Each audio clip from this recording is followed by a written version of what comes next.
at one point in the latest Barna research material, it says that with regard to faith sharing, 40% of millennial practicing Christians strongly or somewhat agreed with the statement that, quote, if someone disagrees with you, it means they are judging you, end quote, which was the highest by far compared to the other generations studied. Now, this sense that if someone disagrees with you, that they are judging you, is likely tied closely with the fact that, as we've shared on this program earlier, that trying to convince someone else who doesn't agree with you implies a wrong judging of them, and that becomes a very dangerous trap.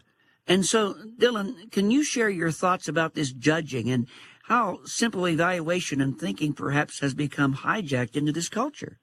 Well, it's very interesting you point that out, because in previous generations there was this idea of having healthy room to debate all sides of an issue and coming together with some kind of agreement that would be for the common good of everyone involved. And, of course, we've seen even in politics the wide divide that has occurred over recent years where everything is politicized to one extreme or the other with very little middle ground anymore. And what we're seeing is the same thing happening in general in our society, that if you don't agree with someone's issue, you're ostracized, you're the bad guy, you're part of the other team, and it becomes a personal attack instead of a discussion of a particular topic or debating a particular matter.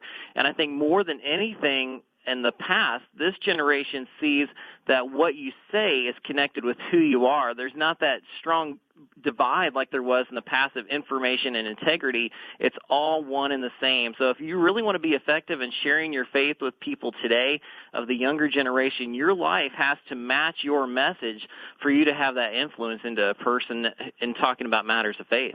Dillon, I think that's a really good point. I just was thinking of something else. You know, biblically in the New Testament, we know about the Bereans as a group, and they were highlighted and complimented because when they were hearing matters of discussion and so forth, it said that Bereans gathered themselves together and they discussed what they heard to determine whether or not it was true. Now, in modern public, education, we heard this mentality of critical thinking skills. It almost seems like that critical thinking skills and comparing to determine whether something is right has been hijacked by this, as you say, this judging mentality, which is totally wrong.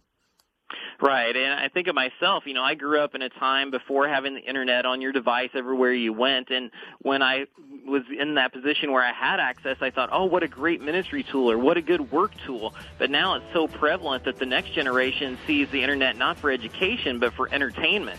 So they don't look to it with the same mindset that we have as an older generation, where this is a tool that we can use for the Lord. They see this as a way to entertain me and to fulfill me and to do things for me.